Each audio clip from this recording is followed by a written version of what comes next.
The pitch is looped toward shortstop. Petroselli's back. He's got it. The Red Sox win. That is pandemonium on the field. Welcome to the Great American Collectibles Show, brought to you each week by the National Sports Collectors Convention.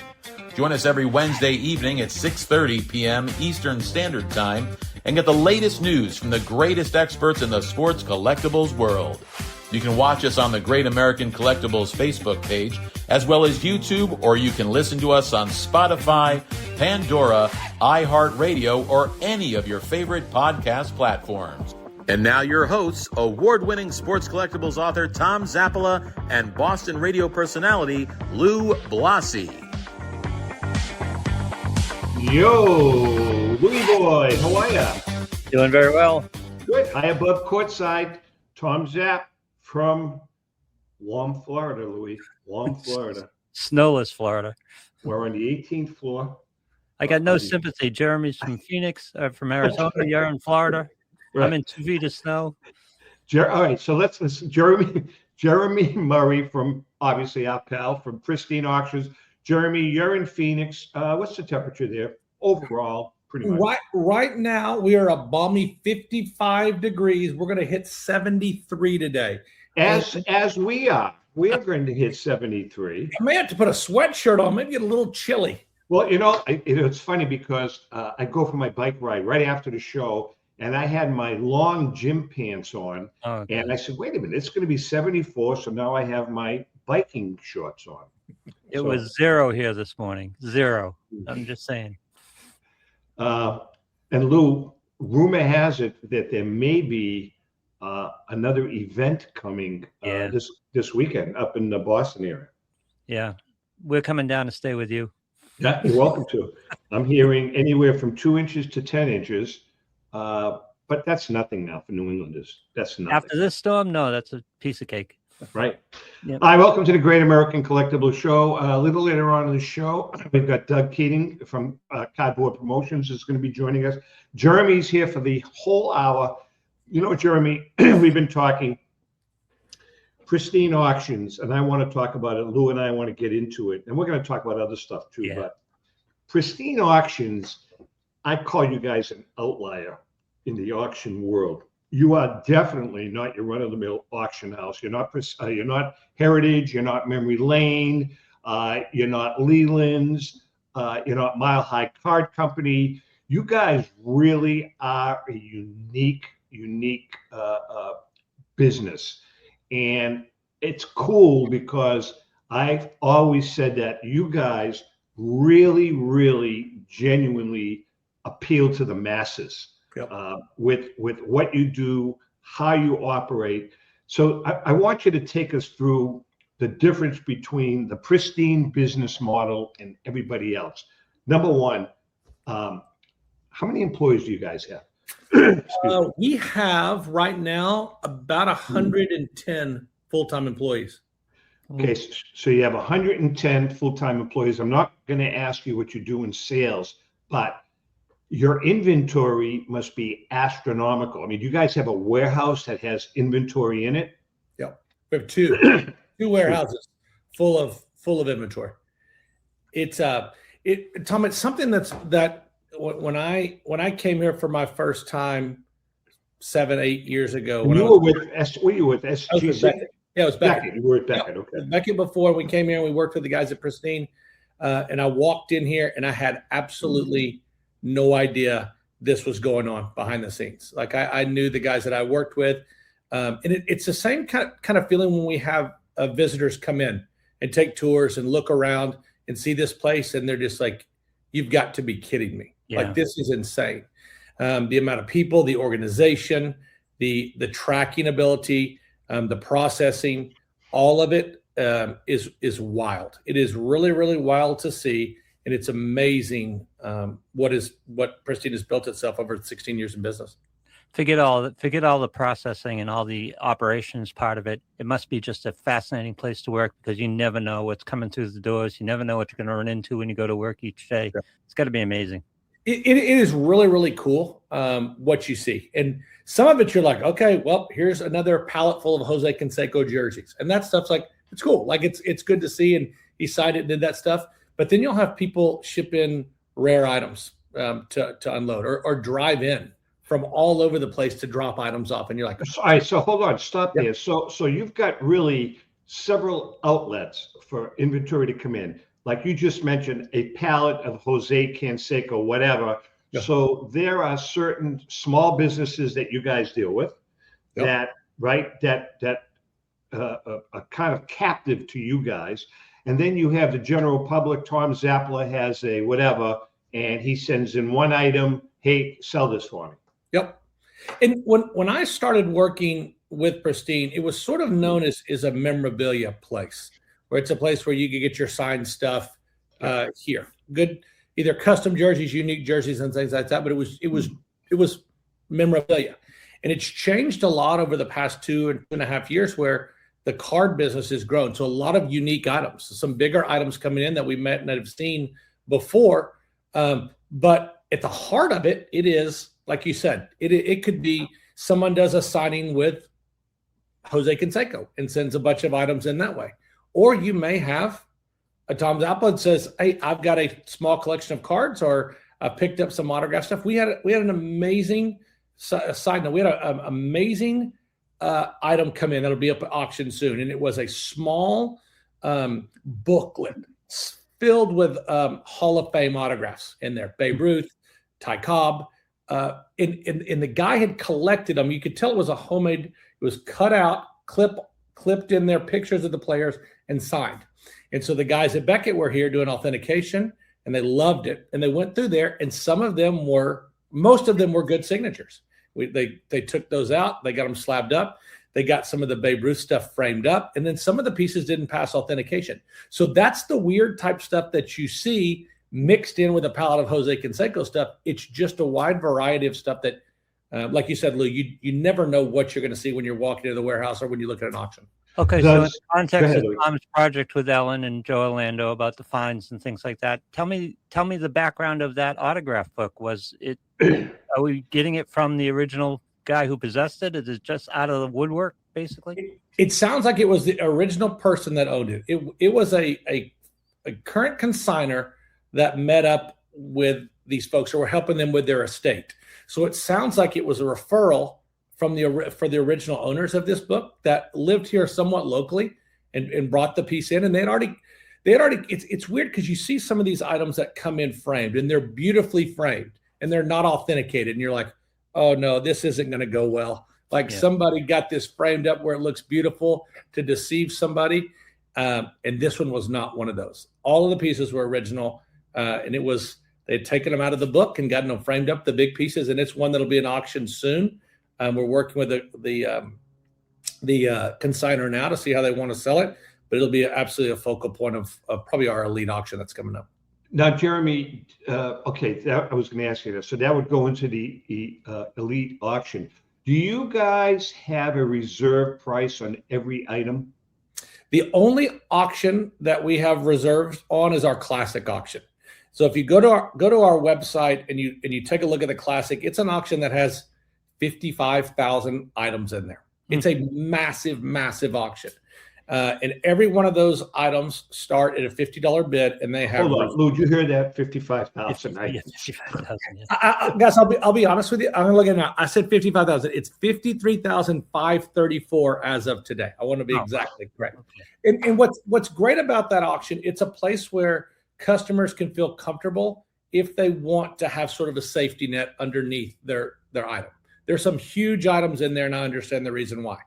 We prefer the non-reserve auction. We want to move the items.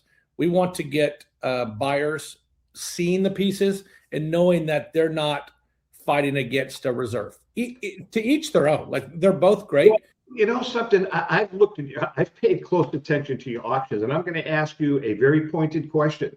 Yeah. Some of like your 10-minute auctions. I mean, you guys must lose money on some items. It's a great question. And I tell consignors, like, hey, listen, don't look at one auction. There's a chance you lose on that. Look at the whole. So if you send in 100 items, you say, man, you know what? I want $5,000 for the lot. If you lose on the first one, hopefully you make up it on the second one. And I tell people this. I say, guys, we want to sell the pieces for as much as possible. We don't want everything to undersell because, number one, you're upset. Number two, we make more money if the item sells for more. So that's our plan. And so, yeah, there's going to be some pieces that in any auction, there's a chance a consignor loses a little bit. But at the end of the day, we want that to be in black numbers when you look at your ledger for all your pieces that you send in. Well, how do you deal with, you just talked about a collection, and I know you say with classic, there's always a reserve, but you're talking 53,400 items. Yeah. You're going to get lost. No one's going to go through 52,400 items. So glad you said that. Like, that's what I tell folks. It's like, hey, listen, you're more than welcome to put your item in the classic, but just know unless someone's specifically looking for that player, that item, that person, they're not going to find it. There's no way you're going to scroll through that. And so we have discussions with consignors, of course, like, hey, you've had this item listed for 6 months. Like, you need to move it. You need to put it somewhere else. You need to lower your reserve, be more realistic. Because just be honest, there's some pieces in there. And we tell people that's a museum piece. Like, you're putting it in there at a reserve that it's never going to hit, and it's just going to sit there. Jeremy, do you guys also buy product outright? For the most part, no. We'll do some cash advances on some collections and things like that. But Jared's always been one that he built the business for consignors and to get stuff in here. And I'm sure there's been times over the years that he's bought some collections and things like that. But we really try to. We have some of our own stuff in there. We do some private signings with some athletes and some. Jared's big into UFC and the NASCAR, obviously, and we have some folks coming in like that. We have basketball players and football players come in all the time, and we'll do some stuff signings with them, and that's stuff that we own. And Jared sometimes will fill in some auctions with some of his pieces that he buys around, but for the most part, these are all consignments, and that's kind of how we just want to keep the business. Very cool. Talk a little bit about the NASCAR market, because as Tom mentioned, I'm a fan, and I grew up a fan in the Dale Earnhardt, Rusty Wallace type of era. And I kind of equate it to golf in that there used to be personalities, and now it's very corporate. There's less of the outlying personalities like you used to have in the sport. So how has that affected the market? I mean, Tony Stewart kind of ended that. He was the kind of the last personality. I will tell you, I am a very, very fringe NASCAR fan, and I didn't understand it until I went to the championship race last year. It's here in Phoenix, and I went down there, and you're in the pit, you're sitting with the drivers, you're on the track, you see the cars go by, you're like, this is insane, like this is awesome. And to me, I didn't appreciate it until I did that, and I'm still fringe. And Jared's not. Jared loves it. Jared goes to races all over the country. He's got it. We do charity events with the NASCAR Foundation. We just wrapped up one last week in Florida, in Daytona Beach that we did. And we're doing some more things with him. And so Jared's gotten to the point where when he does the signings, they do a lot of marketing for us, the NASCAR folks. And I see what you're saying there, Lou, with like the personalities. I think now in the world, you sort of have to walk sort of a straight and narrow line. You're not going to be able to grab a beer and have a cigarette after you finish a race the way that you would have in the past. You've got to, with all the sponsorships, you've got to kind of have a cleaned and polished look that may not have been there back in the day. But it's cool to see these guys come in here. We've had guys come in with their kids and do. Oh, they're great guys. They did great guys. In all the races I've covered, they'll just talk to you. It got them backstage with Rusty Wallace at Loudon up here in New Hampshire. And wait a minute, who was the other guy that I grew up with? AJ Foyt, was that his name? Well, that's going back a ways. Is he dead? When we went to the race last year, my son knew less about racing than I did, and he grabbed a photo and ran up, and the racers came and signed, and he was absolutely thrilled. They were so nice to him. They're in it for the fans. And you mentioned golf, and that's an interesting comparison. Golf fans and collectors are so passionate, and they're so protective about their items. And NASCAR is the same way. Like it is. But the modern guys, like, are you talking to the Trevinos and again, back in the personality era? And again, I think golfers have to be real careful about their personalities and things like that as well. And it's a shame because you go back and you look at some of that, the old footage, I'll say old footage from the 80s and 90s, and it's wild. And I still think that's why, like with golf, I think that's why the John Daly's still have a cult following, because he doesn't give a rip. He's Right. out there smoking cigarettes and drinking as many of his drinks as he possibly can on the course, and he's just himself. He's And I doing think commercial. He's doing some really funny commercials. When you get now. invited, Jeremy, to the Daytona 500, go. Okay. It's a bucket list event, whether you're into NASCAR or not. It's like the Kentucky Derby, and it's one of those events you got to go see. Go ahead. I gave my friend such a hard time that was a huge NASCAR fan as we grew up through college together. I was like, this is ridiculous. It's why don't you just not fill up with gas and just use better tires and all this stuff? And you get out there and you watch it, you're like, dude, I had no idea it was this intense and this awesome. It's a lot like baseball. Baseball looks boring and nothing's going on, but there's something going on every pitch. There's something going on every lap in NASCAR too. It's just like that. Just the power of those cars launching around the track, it puts you in awe. So I am, again, such an outlier. Jared is a massive fan. He loves it. He loves to help the NASCAR with their charity. He likes to have drivers in. He is really good friends with Christopher Bell, and when there's races, he'll come in early and they'll go to Suns games and things like that. They're buddies. So it's cool. It's cool. And it's also cool. Like the first time we drove to the track here in Phoenix, you drive in there and there's pristine stuff all over the walls. I was like, nice. man, this is pretty cool. Let's talk about Jared for a second before we take a break, Jeremy. He's at the helm. How hands-on is Jared in the building with the business, or does he sit up in the ivory tower? Oh man, this question may get me in trouble. Jared is full hands-on. I don't think he sleeps. I think that he's constantly thinking and working. And as an entrepreneur that has started this business and built it up the way that it is, it's his passion. And I don't know if I've mentioned it here before, but when I came on board here 2 or so years ago, I said, hey, what is your long-term plan? Like I've been through acquisitions and mergers and things like that. It's like, what's the long-term plan with Pristine? He goes, his exact words like, I'm not going to sell it. He's like, I love it. Like, what would I do if I didn't have this?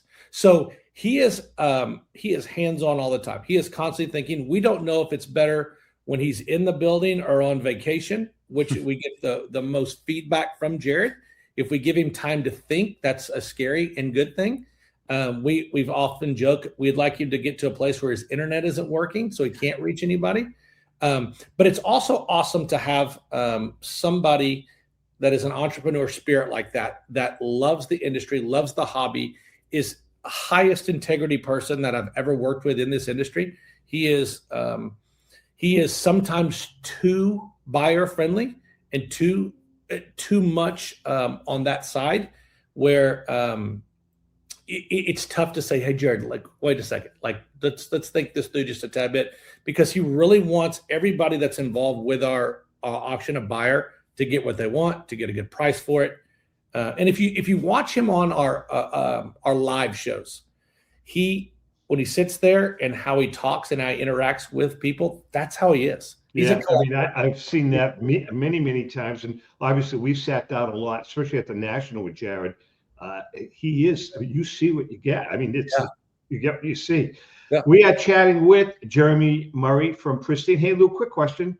Yes. Did I tell you that we're going to do a CJ moment today? Is that okay? That's fine. I'm ready to go. I didn't know, because I know we didn't do one last week. When we come back after our Crackerjack moment, Pristine, they don't just sell cards. They don't just sell sports stuff. They sell everything you can possibly imagine. And when we come back, we're going to talk about some of those other categories that just are amazing. Hang in there, and we shall be right back.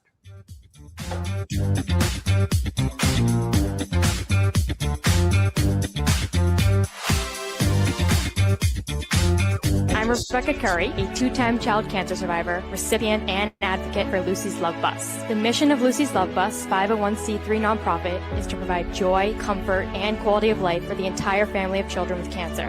Since 2006, they have delivered love and comfort to over 3,000 children with cancer and their family members across New England. The dream of Lucy Grogan, an 11-year-old cancer patient, was to help kids with cancer who are suffering right now, before there is a cure, by offering free integrative therapies like art, music, horseback riding, and many other activities. Unfortunately, Lucy passed away, but her dream lives on, and today Lucy's Love Bus is thriving. I'm Red Sox Hall of Famer Rico Petrocelli. I hope that you'll consider supporting Lucy's Love Bus and all of those children who have been stricken by cancer. The Great American Collectibles Show is partnering with Lucy's Love Bus to help these kids. Let's continue Lucy's dream. Please go to lucyslovebus.org for more information. Since 1996, Brian Drent and the staff at Denver's Mile High Card Company have led the charge in the collectibles hobby. Mile High is a full-service dealer specializing in buying and selling cards and offers a competitive consignment program for all collectors. Whether it be their computerized want list service, appraisals, or auction services, Mile High has it all.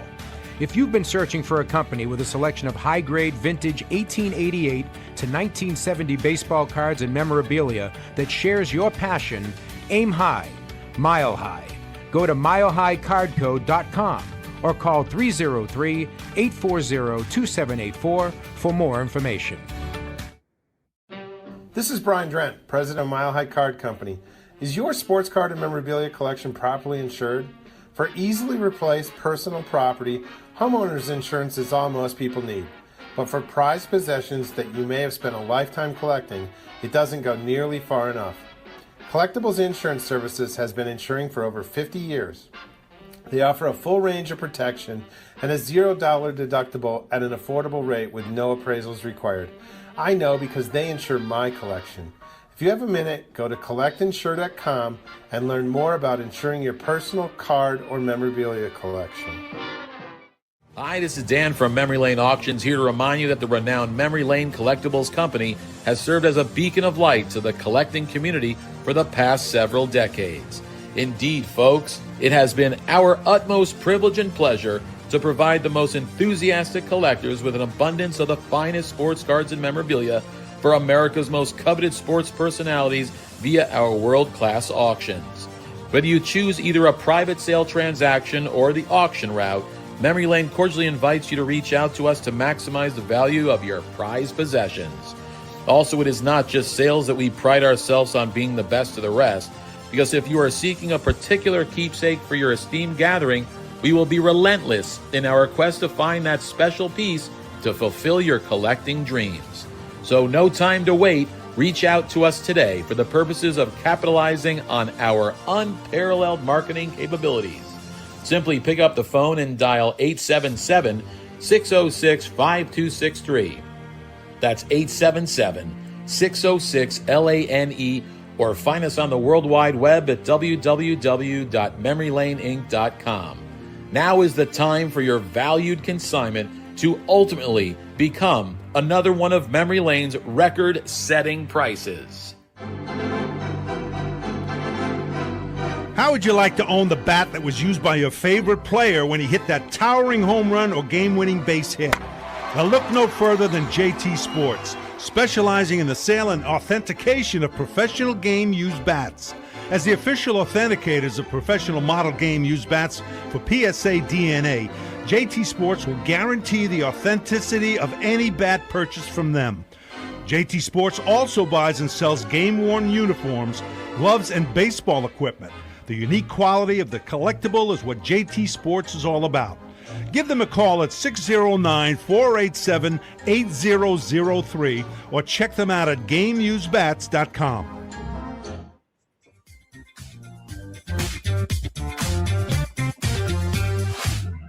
Okay, we are back, and Jeremy Murray from Pristine Auctions is in the house, and a little later on, hopefully, Doug Keating from Cardboard Promotions is going to join us. But right now, I repeat, right now it's time for another Crackerjack moment, brought to you by our good friend Paul Borges and the staff at PB Collectibles. Go to pbcollectibles.com for that special vintage card at an amazing price.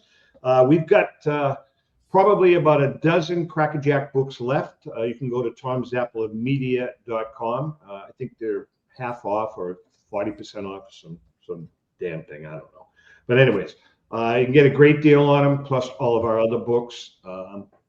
We are working, as we speak, on our 8th and final book of the series, the award-winning series that we have. This week's Crackerjack moment, this guy was kind of a enigma, I guess you want to call him. Hal Chase. Hal Chase was given careful consideration as the starting first baseman on our Crackerjack All-Star team when we first wrote the book. Although he is one of the most infamous characters to ever wear a baseball uniform, his numbers certainly warrant attention. One of the first stars of baseball, Chase batted over 306 times and won the National League batting crown in 1916 with his .339 average. A truly gifted player, Chase was a whiz defensively, pioneering some of the first base techniques that are still used today. He perfected the art of playing off the bag and charging weakly hit balls. He also spent hours working on barehanding and perfecting his sweep motion in order to tag runners out. Offensively, Prince Hal was a very good hitter whose best year was in the Federal League when he batted .347 playing for Buffalo. There's no doubt that Hal Chase was a great ball player. On the other hand, Hal Chase was as corrupt a ball player as ever existed. Quite frankly, he became the proverbial black eye to the game. During his time in New York, Chase became known as a troublemaker and show-off. He was well aware of his ability, and some say he felt fans were privileged to see him strut his stuff. Chase ran with a fast crowd of Broadway entertainers and gamblers. He thought nothing of betting either on or against his own team throughout his career. In 1918, he was suspended from the Reds for offering bribes to opponents and teammates to fix the outcomes of games he had bet on. After being implicated as a middleman in the 1919 Black Sox scandal, Chase Hal never ever would play again in the majors. Prince Hal lived out his years playing for semi-pro teams and living in obscurity on his sister's ranch. The game of baseball most likely would have been better off without Hal Chase. And that's another crackerjack moment. If you want to take advantage of these copies of the book that we found recently, you can go to tomzappalamedia.com/crackerjack collection and order your copy of the Crackerjack Collection, Baseball's Prized Players. This great book will give you a glimpse into the personal and professional lives of the players in this iconic collection. That's the Crackerjack Collection. Now on sale. It says 30% off here, but even more, Tom? I don't know what. Yeah, whatever. It's a great price. Tom's Apple Media /Crackerjack Collection is where to go to get a great deal on that book. Hey, listen, just stick with this topic for a minute, both of you guys, talking about Hal Chase. What are your thoughts, Lou? You work in the business. You work for DraftKings. Yep. You're there every day. You're seeing the action that's going on. Is this whole thing going to explode with players betting on their own teams or against their own teams? I mean, we're starting to see little dribbles of this and dribbles of that. Is this thing going to explode at some point in time? Lou, I want to get your opinion first. I don't know if it's going to explode. We've already heard pressure from the leagues in all sports, talking to DraftKings, and DraftKings themselves and all the books are working on how viable prop bets are at this point in this whole thing. And that's going to be the thing. Prop bets are either going to have to be governed a little bit or possibly even eliminated, because that's where all the problem lies. And with prop bets, everyone's aware of the problem, and everyone's aware there has to be an adjustment made here. How severe that adjustment's going to be, I don't know yet, but it's a topic of conversation. I mean, it already happened with the NBA. We've watched some of the markets. The NBA has calmed down some of the player props and multi-leg parlays and things like that with player props. So there's going to be adjustments made. I don't know if there'll be a real explosion, but I think there's going to be a series of adjustments as the books are going to feel more vulnerable to player prop manipulation by the players. Jeremy, what are your thoughts? Yeah, I think you're right on there. I think I would bet when they pull back a little bit more, they're going to find more things that have happened in the past. It's just wild to me where you can have these player props, somebody that is a bench player, and you have a huge bet come in that they're going to do something. It's like, I mean, how more obvious can you be that there's something wrong there? Right. I thought about this years and years ago as I started dabbling a little bit into gambling, and you would go to some of these offshore sites back before it was legalized in most places, and it would be like, who's going to win Survivor, the TV show? Yeah. Well, obviously, the person that won knew somewhere along the way, and it's like, hey, Tom, go put a couple $1,000s on me winning this, because I'm going to tell you, you're going to pay off. So you're going to have to watch some of those. And Jeremy, that aspect is coming back. You have Kalishi now, and you have other. I forget what they call it, what the term is for it, but where they're just doing things other than sports. And WWE, they've been betting on WWE for years too, and it's like someone has to know what that outcome is going to be. Wait a second. I Why didn't don't know I get that. those calls? You can bet WWE. Yeah, you can. Yeah. In some of the bigger events, you can bet WWE, and we all know it's scripted. I don't like the word fix. It's scripted, but somebody knows how that's going to turn out. I would like to get a call from somebody that's got a really good inside tip on some a WWE fight. I've yet to get those. That would be very, very cool. Somebody knows. Just a matter of whether it gets out, right? Crazy. Yeah, Listen, I want to talk about, Jeremy, I want to switch gears for a minute on inventory. Yeah. First of all, what is your title? What do you do for Pristine? Yeah, I'm the chief operating officer here. So I'm in charge of overall general operations. I lead the sales team. We have a marketing director, but in charge of the marketing team. So any sort of the business side of the company sort of rolls through me at some point or another. And we talked about it a little bit before. Jared's involved in his hands in a lot of other things. So and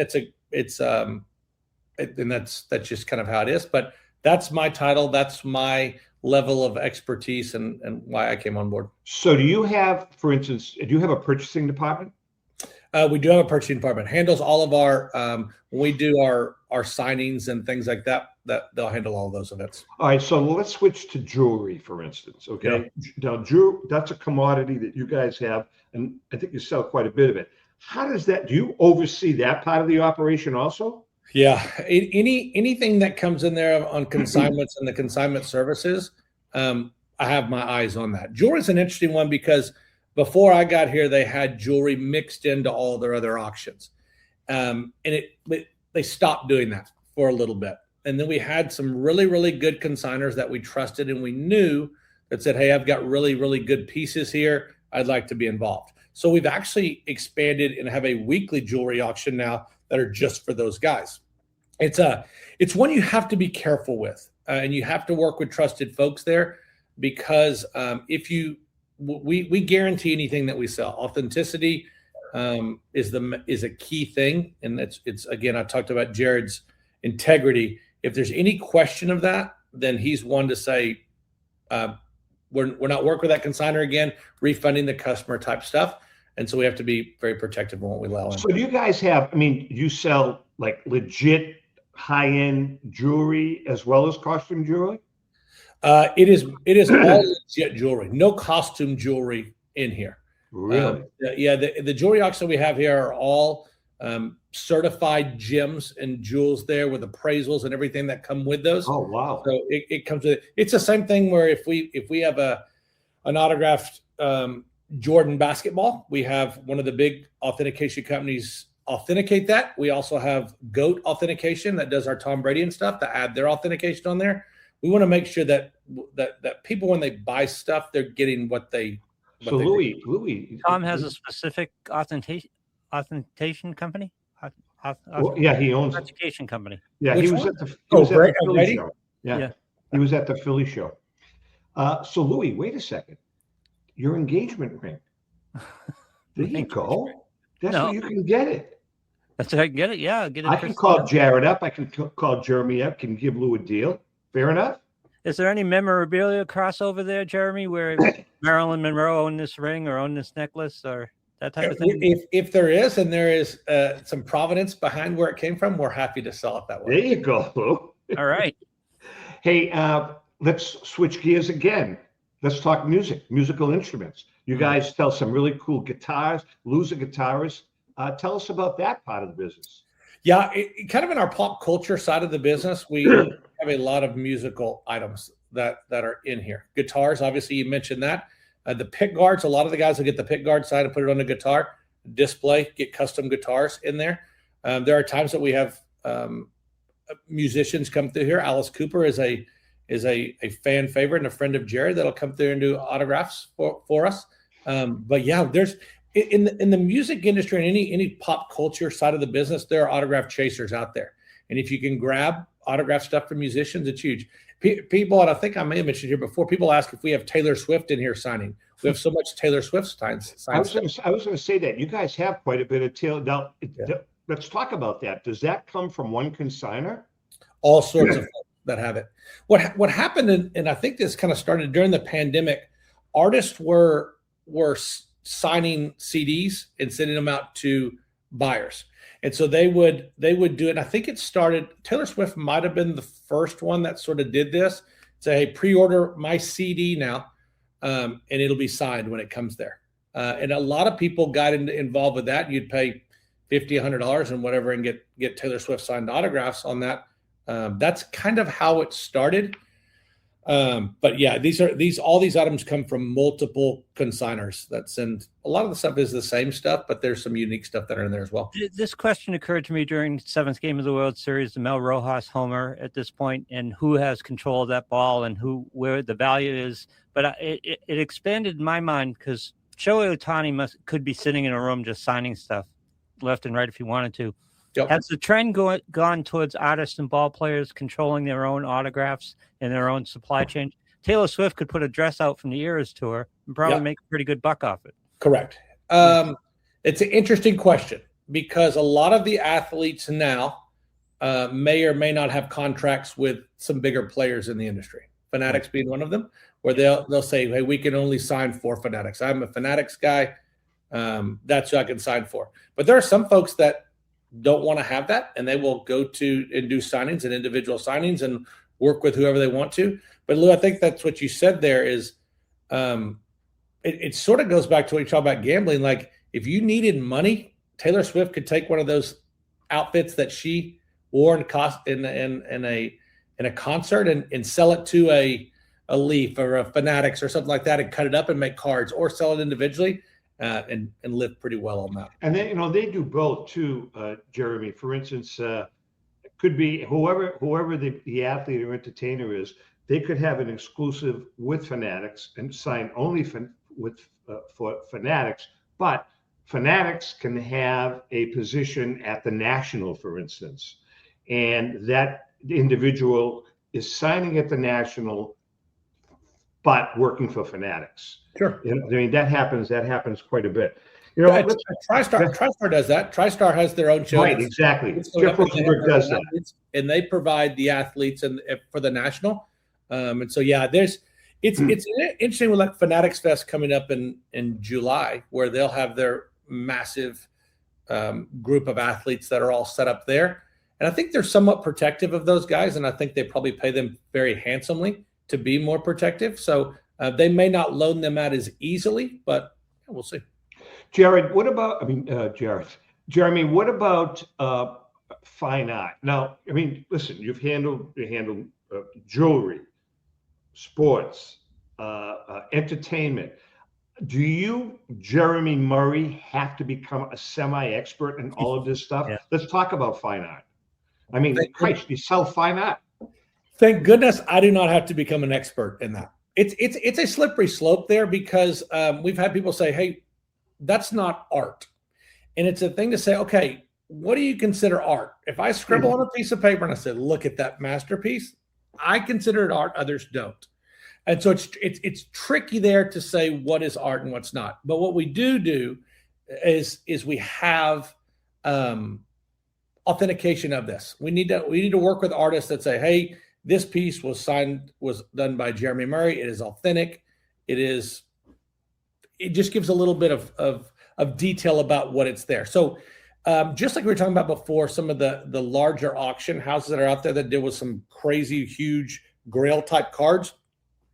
Right now, we're not one where you're going to come and probably find rare Picassos. Right. You're not going to get a Monet. You're not. Yeah. It's just, it would love to, but there's been times that we've had people reach out and say, I've got a Monet. Do you guys take this? We'll take it. It's not our specialty. And it's probably, in being honest, and it's something where in the many years I've been in this industry, I'm one that I like to tell people the truth about things and say, Yeah. hey, Pristine may not be the place that you want to sell that. Like you may look at a place that deals in fine art. We are more modern art, more a little bit abstract, a little bit just different sports type art there. No, so I mean, I'm looking at it right now, and I mean, you've got some cool stuff. You've got the the Mamba oil painting on canvas. I mean, that's a beautiful piece.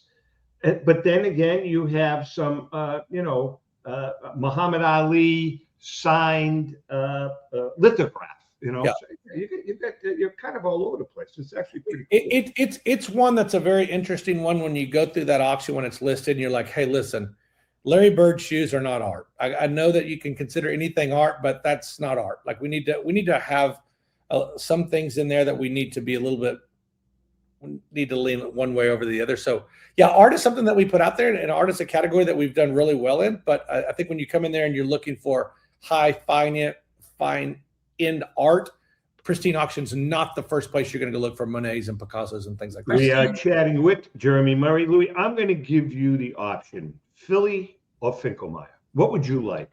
I know you hate Finkelmeyer, so I'll take Finkelmeyer. You don't hate Finkelmeyer, you hate reading the ad. Finkelmeyer Insurance Agency has been insuring collectibles since the early 1980s. The late Tom Finkelmeyer wrote the original sports memorabilia insurance policy when no one else in the industry was insuring sports collectibles. A lifelong collector of sports cards, Tom Sr. instilled the love of collecting to Tom Jr., the current president of Finkelmeyer Insurance Agency. Tom Finkelmeyer Jr., with 3 decades of insurance experience, has paired that expertise with 50 years of collecting, and with a litany of professional designations, including counseling and risk management. Tom covers every aspect of your collectible insurance needs. Unlike some of the companies that sell collectibles insurance directly to the consumer online, Finkelmeyer Insurance Agency is the only independent retail agent who specializes in sports memorabilia and collectibles nationwide. Representing all major companies that sell collectibles insurance, there's no agent that insures more collectors, dealers, appraisers, auctioneers, or events in the collectibles hobby than Finkelmeyer Insurance. Our good friend and hobby legend, John Tobby of JT Sports, has been using Finkelmeyer Insurance for over 20 years. For more information for your collection, go to thefia.com, thefia.com. That's Finkelmeyer Insurance, where collecting is our passion. Hey, Jeremy, before we take a break, we've got a couple of minutes. Pokemon. Let's talk Pokemon. Rico's favorite topic. Oh, Jesus. You think you were sticking needles in his eyes when you're talking about Pokemon. But, I mean, you're a card guy going way back. Have you learned Pokemon? Are you understanding Pokemon? You guys sell a lot of it. We do. And I'm going to stick with it. I don't know it. I don't understand it. I know some of the names. My son will open it and rip the packs and ask me questions about it. I said, I don't know. But the industry knows, and the industry continues to grow with this, and we have to adapt with what the customers want out there. So yeah, Pokemon and TCG cards all together continue to grow, and it will become this year a big part of our auction. We actually have a featured auction coming up in the next couple of weeks that coincides with a new show in Toronto that's run by the Sports Card Expo guys up there.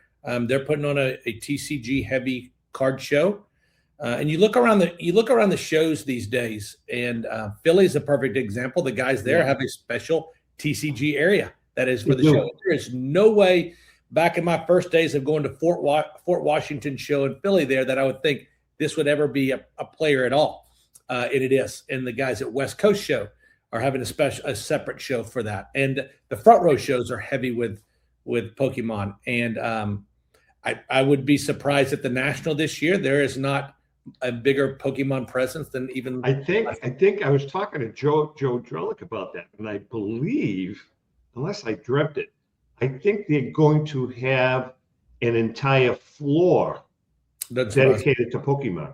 It doesn't surprise me. On that second floor of the Rosemont, they could have made last year much bigger. I think that's where they're going to do it. I think it's going to be on that second floor. All right, so based on the last 2 questions, let me ask this, Jeremy. It feels like, and correct me if I'm wrong, it feels like the investment aspect of the hobby is growing and growing. So you're bringing more people who are investing in collecting as opposed to collecting for nostalgia, collecting for the love of collecting. And you guys form a perfect crossroad for all these different types of auctionable items. Are you seeing a lot of crossover? Are vintage baseball guys, maybe not to Pokemon, but going to art or going to pop memorabilia and things like that? Is there a lot more crossover? Yeah, there is crossover on that. What I love about Pristine is we also allow those that are in there for investments to get in there. There's some pieces there.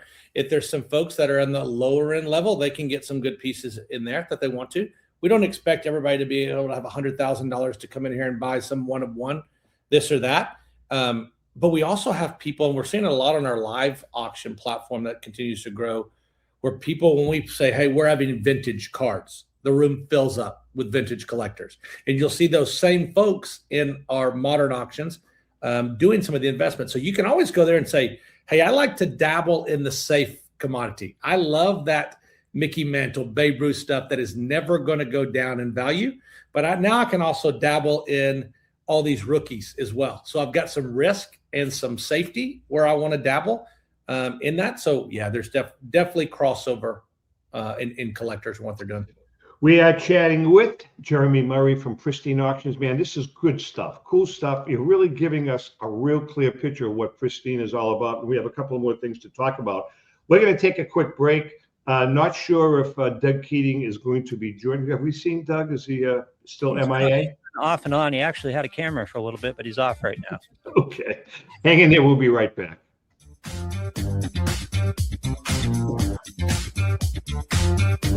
I'm Rebecca Curry, a two-time child cancer survivor, recipient, and advocate for Lucy's Love Bus. The mission of Lucy's Love Bus, 501c3 nonprofit, is to provide joy, comfort, and quality of life for the entire family of children with cancer. Since 2006, they have delivered love and comfort to over 3,000 children with cancer and their family members across New England. The dream of Lucy Grogan, an 11-year-old cancer patient, was to help kids with cancer who are suffering right now, before there is a cure, by offering free, integrative therapies like art, music, horseback riding, and many other activities. Unfortunately, Lucy passed away, but her dream lives on, and today Lucy's Love Bus is thriving. I'm Red Sox Hall of Famer Rico Petrocelli. I hope that you'll consider supporting Lucy's Love Bus and all of those children who have been stricken by cancer. The Great American Collectibles Show is partnering with Lucy's Love Bus to help these kids. Let's continue Lucy's dream. Please go to lucyslovebus.org for more information. Pristine Auction is a family-owned and operated online auction specializing in autographed memorabilia, sports cards, coins, art, and collectibles. Since their founding in 2010, they've grown to 2 facilities in Phoenix, Arizona, totaling over 60,000 square feet. Jared Cavalier and an incredible staff of over 150 team members serve a very large customer base and enjoy every minute of it. By working with leading authentication companies, Pristine ensures all items are 100% authentic. In addition, third-party authenticators regularly travel to Pristine Auction to provide authentication services on site. Pristine Auction strives to operate its business in a way that's honoring to God, their families, and their customers. With a strong focus on speed, quality, and premier customer service, their mission is to be the leading online auction for every level of collector and fan. Pristine also works for Hope Sports and Identity Hoops International, traveling to Mexico to build houses for the less fortunate. Pristine Auction offers several online auction formats with thousands of auctions ending each day. For more information, go to pristineauction.com. That's Pristine Auction, the best in the business. If you're a discerning collector interested in owning the most important pieces in the hobby, look no further than Leland's Auctions. The original sports auction and appraisal house, Leland's was established in 1985 by legendary Pioneer founder Joshua Leland Evans. And today, President Mike Hefner carries on their tradition. From the Tom Brady card and memorabilia collection to the famed Boston Garden Auction to high-end card auctions from every major sport, Leland's has always maintained the highest standards. Go to Lelands.com and get your bid in. That's Leland's, the hobby's leading sports auction house for 4 decades. It's often been said that championships are won on the practice field, and world records come only to those willing to work harder than everybody else. Heritage Auctions is the world's largest collectibles auctioneer, because we believe that becoming the best is only an invitation to the challenge of remaining the best. This requires the skills of the hobby's top experts, capable of identifying and maximizing value for our consigners. It requires the most visited website in the industry, courting a global audience of collectors over 1.5 million strong. It requires a dedicated press department that expands our global reach far beyond the entrenched hobby marketplace. It's hard work, but a simple premise. Present the finest collectibles to the largest population of potential buyers, and world records will come. We invite all listeners to put the unmatched power of Heritage Auctions to work for you. Auction evaluations are always free, and our commission-based fee structure ensures that our interests are always aligned. The highest possible price for your collectibles. There will always be new world records to chase, so let's chase them together. Visit our website at ha.com and request your no-obligation review today. Hi, this is Dan from Memory Lane Auctions, here to remind you that the renowned Memory Lane Collectibles Company has served as a beacon of light to the collecting community for the past several decades. Indeed, folks, it has been our utmost privilege and pleasure to provide the most enthusiastic collectors with an abundance of the finest sports cards and memorabilia for America's most coveted sports personalities via our world-class auctions. Whether you choose either a private sale transaction or the auction route, Memory Lane cordially invites you to reach out to us to maximize the value of your prized possessions. Also, it is not just sales that we pride ourselves on being the best of the rest, because if you are seeking a particular keepsake for your esteemed gathering, we will be relentless in our quest to find that special piece to fulfill your collecting dreams. So no time to wait. Reach out to us today for the purposes of capitalizing on our unparalleled marketing capabilities. Simply pick up the phone and dial 877-606-5263. That's 877-606-LANE, or find us on the World Wide Web at www.memorylaneinc.com. Now is the time for your valued consignment to ultimately become another one of Memory Lane's record-setting prices. Are you a collector looking for that rare trading card or autographed ball or photo? If so, then PB Collectibles in Newport is the place for you. PB Collectibles has graded cards, raw cards, complete sets, and wax boxes of the stars of the future, today, and from the past. We also offer a large selection of both vintage and modern cards. So whether you're looking to add to your collection or sell it, visit us at PB Collectibles, 269 Spring Street in Newport, located across from St. Mary's Church. We are your neighborhood card shop and much more. Hey, I'm Mike Petroselli. If your company is looking for the best in marketing and promotional items, you'll hit a home run with Petroselli Marketing. With over 8,000 suppliers and 650,000 imprint-ready items, we can get your company the visibility it needs to get your maximum exposure. Whether it be office promotions, wearables, automotive, sports items, and everything in between, Petroselli Marketing can do it all. Our design staff will even work with you from concept to delivery and customize your products. At Petroselli Marketing Group, we will get your brand in front of your audience. Contact us at info@petrosellimkt.com or call us at 603-880-3202. That's Petroselli Marketing, where no dream is impossible. Okay, we are back, and looks like Doug is not with us, huh, Louie boy?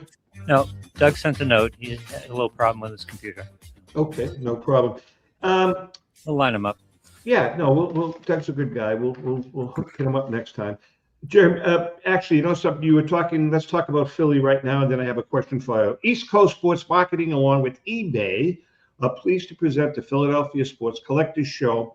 The Philly Show from Friday, March 6th to Sunday, March 8th, held at the Greater Philadelphia Expo Center, halls A, B, and at 100 Station Ave, Oaks, Pennsylvania. The Philly Show is bigger and better than ever. Shop over 1,000 tables from 300 of your favorite hobby dealers from across the country, displaying sports cards and collectibles from the 1800s to present day. Visit the Pokemon TCG section with over 100 tables. Major sports auction houses and third-party grading and authentication companies are on hand to assist your collecting needs. The Philly Show is family-friendly, and all kids 10 and under get in for free. Military, they get 50% off. Autograph guests to include 10-plus Baseball Hall of Famers, Mike Piazza, Chipper Jones, Ozzie Smith, Steve Carlton, some Hall of Fame football players like Ray Lewis, Earl Campbell, Jack Ham, Eagles legend Brian Dawkins, Randall Cunningham, and Vince Papale, and many more. For more information, go to phillyshow.com. Remember, since 1975, the Philly Show is where it all started. I'll tell you, Jeromy, you haven't been there in a while? I have not been there in a couple of years since they have expanded. And It's a great show. I mean, it's a great show. I know that Joe and Dave Marino and the guys over there, like you could tell, just the autograph lineup that have been added there and the size of the room that keeps expanding, and now it's TCG. Yeah, they're doing big things. I love it. Rico and I, we did the broadcast, the last show. What was that, Louis? In September, I think it was. Yep. We broadcasted from there, and we had a ball. It was jam packed. Yep. And it's just a great venue. It's a great venue. Plenty of room. You know, you're not all jammed in. No, it's a great show. I mentioned it before that when I first started doing shows and would go do the Fort Washington show, the old Philly show that was there. And I can't remember the promoter's name, but it was the first time that I ran into a promoter that was so strict. And if you shut down your booth before 4:00 on Sunday, you were not allowed in the show next time. And it was awesome. It was so fun. And now it's expanded to what it is now and grown. And I mean, I think it just shows the strength of the hobby and the new collectors that are in there. It's become, I mean, just talking about the National, for instance, the National, how do you describe it? It's become the event of events. You know, 20 years ago when we started at the National, there were card booths, there were memorabilia booths. Now the technology is absolutely mind-boggling. Just as a matter of fact, we're going to be participating in July. Joe and the National staff, you were there last year, right? Me? Yeah. Yes. I was with you. I got on stage with you. Oh, that's right. You were on stage with us. But did you see their podcast booth? Yeah. I mean, their podcast booth is like state of the art. We're going to be doing a couple of shows there in-house for them. Lou, you should see this podcast studio. It's absolutely incredible. Just incredible. They have cameramen. It's really, really impressive. Hopefully this year they don't put us next to the Bo Jackson booth where they were screaming at Flavor Flav was out there. Yeah, boy. You saw what happened with us. Yeah. We were broadcasting from there, and we were right next to the booth, as you know. And then all of a sudden, at some point, Flavor, whatever his name is, Flavor Flav, and Bo Jackson kind of crashed our show. Yeah. Walked on, started. No, it was pretty funny. But they were crazy. Listen, I want to ask you, do you guys have at Pristine, do you have an in-house store? Can people come in off the street to buy product? We don't. It's all, I mean, you can come in to pick up your purchases if you're local and save on shipping and do that. And we have a rotating door where people are coming in, dropping off and picking up. But we don't have a store. We don't have anything up for, that's for retail. I mean, it's all auction. We do have a marketplace that's there that has some retail or some set pricing items there, but no buy it now store type thing. Do you have a cafeteria? We don't. We have a very, very cool, nice break room. And when like today would be perfect. We can open the garage door up and enjoy the outside. Oh, nice. But no cafeteria, no, for the Southerners there, no Luby's or Piccadilly serving. I mean, I picture the inside of Pristine kind of like that San Francisco vibe, where you walk in and some people are working at their computers, sitting at a little table or sitting at a floor, or just kind of like, I mean, are there cubicles and offices and all that stuff? There are. We need to set something up where you guys come out here and take a tour and do that here. It's really, really a building that I wanted to copy in my former job in the industry. When I saw this building, I was like, it's exactly what I want to feel. Outside my office, there is a large balcony that you can go and you're looking at the mountains and this and that and work out there. And the people have lunch out there and do calls out there. Like I said, the break room is down there. But I'll be honest with you, it sort of looks like we're busting at the seams a bit here because we've got desks and stuff everywhere as the business continues to grow. Our listing room have people that are there working and photography booths and they're listing. And the warehouse is packed and there's pallets in the aisles until we get them on the shelf. So you're close to sort of that California vibe, but it's pretty busy here. Interesting. Very interesting. How many auctions do you guys do over the course of a week? Like your 10-minute auction. I mean, you do a 10-minute auction. How many hours a day? 10-minute auction starts at 11 a.m. Mountain Time, our time, and it goes till 8 o'clock our time. We expanded that. Have you seen that? No, I haven't. So it's they have an auction. They have a 10-minute auction. Yeah. With no reserve. No reserve. Yeah. Starts at on. It's really crazy. And my dad, when I first started working here, and he came out to visit, and he sat in our backyard and watched the 10-minute auction all day. And he would come in and say, did you see what this just sold for? Did you see this? I was like, yes, I'm around it all the time. I see that. He's like, I can't believe it sold for this and this. It's great. I scratch my head. I got to be honest with you. I scratch my head sometimes. And I see like a really cool piece starting at $1 and whatever it sells for. I'm saying, how did that sell for that price? Yeah. It's just mind-boggling. It's something where, and we've actually seen it more with our live auction now that is continues to grow, and it's the Whatnot eBay Live type aspect where they're selling cards constantly.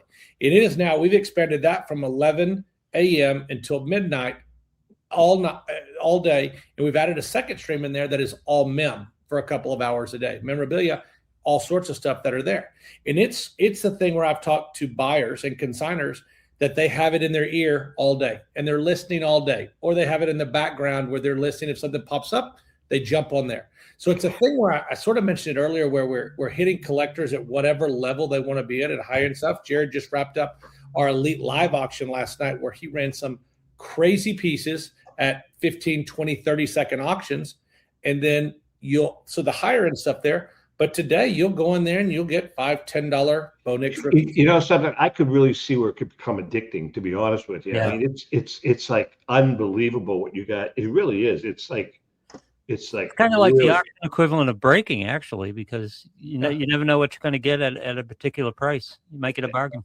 And that's the thing where if you sit around and our hosts are so good at it, and the co-hosts are there, and if people are saying, hey, do you have any Drake May? And they'll go and they'll dig through Drake May and they'll bring some Drake May to you. So it's sort of a customized auction where you can ask for stuff. And if we've got it, we'll pull it up there.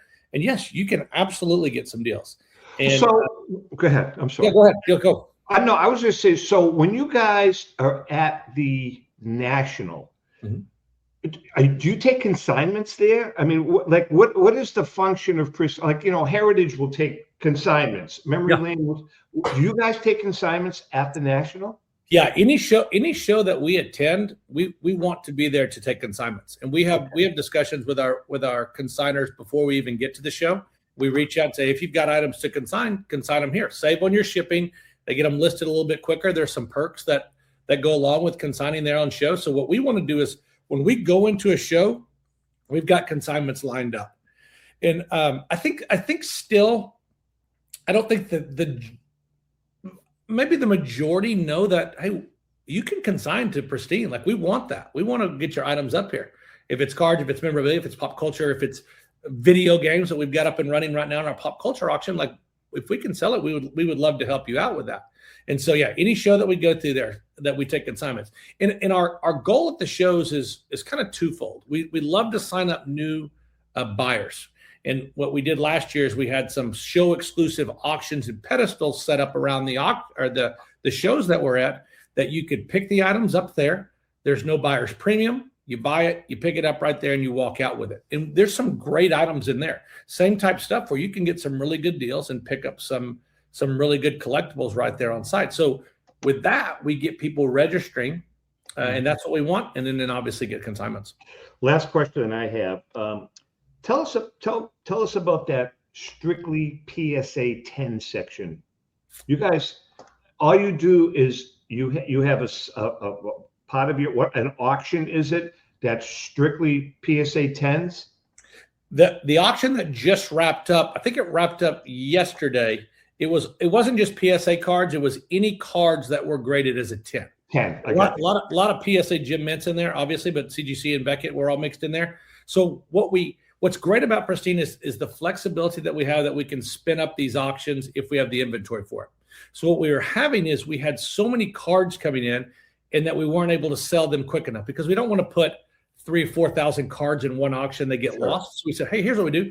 Let's spin up a 10 auction. And so it's only 10s. And so people can come to Pristine and they can say, that's all I'm looking for. I want 10s. I can scroll through here and look at it. It's amazing. We've got one coming up. We did one a couple of weeks ago, and one monthly is flats. Flat signed items there that sometimes are hard to put into a certain auction, so we spin that up. We also have the ability to, if you are a consignor that wants their own auction, you want to put in Tom Zappa collection only, we can spin up an auction that's just for you, that's marked. Very cool. Very cool. Very cool. Before we let you go, your Super Bowl prediction, sir? Yeah. What kind of bias we need an objective? I'm going to check. We're New England fans, but you can tell it like it is. I think looking at it right off, looking at it paper, I think Seattle is what the public is going to take. I think what they saw with the last game against the Rams versus what they saw in Denver, I think Seattle's going to kill them. Seattle's going to kill them. But those big buildings out in the desert were not built on people winning and knowing. So if I was to bet the game, and I may bet the game, I'm going to let the public continue to hammer Seattle, and then I'm going to take the Patriots at the end. And it's not going to surprise me with Vrabel coming in there with some defensive master plan to shut that offense down. It's not going to surprise me. So my prediction is, I'm sitting here now, I would bet on the Patriots, but I think Seattle wins. Well, how many points do you need to take the Patriots? I think you get over, and it may already be there now. It started at 3.5, and I think it got up to 4.5. I don't know where it sits right now. You'll know, Lou. I would want to be north of 4 to get past that 3. Well, as I said to you guys, I think you were on before we went on the air. I said, were you there when I talked about my dad? I don't know if you were, if you weren't, Jeremy, but I said to Lou, as the late great Sonny Zappala, who was a gambling degenerate, said, one of his dying words were, bet the streak. And the streak is they're 9-0 or 10-0 on the road, and Sam Darnold is 0-4 against the Patriots. Bet the streak. Yep. Fair enough. Fair enough. It's a thing where Sam Darnold has scared me all through the playoffs by saying, I don't trust Sam Darnold. I've watched him long enough that I don't trust Sam Darnold. To your point, though, Jeremy, that Seattle-Los Angeles game was kind of intimidating. And I think it's going to feed into the money going to Seattle a lot, because they both looked really good on offense. Agreed. And I think that when it first came out and they said, lines out, it's Seattle minus 3.5. You're like, well, Seattle all day. Like, look what we watched on the field today. They're going to just mop them. Yeah. And again, hey, it could be ugly, but you never know. You never know. Never know. With that being said, people can go to pristineauctions.com, correct? Pristineauction.com, yes, sir. That's the website. Great company. You guys, as I say, I always call you guys, you're the outlier in the hobby, but I'm paying you a compliment. I love it. I love being the outlier. With that being said, Jeremy, do me a favor, mention to Jared. It would be really nice if he could call me. He's very tough to get a hold of, as we all know. But if he could call me, I want to talk to him about what we talked about. And I think that's about it. Lou, do we have any final comments? Nope. Just had fun with Jeremy and looking forward to. We got one more week before the Super Bowl. One more show. Great. Yep. I love being on with you guys. It's always fun talking to you. Great. With that being said, we love you guys. Thank you for all the support and happy collecting.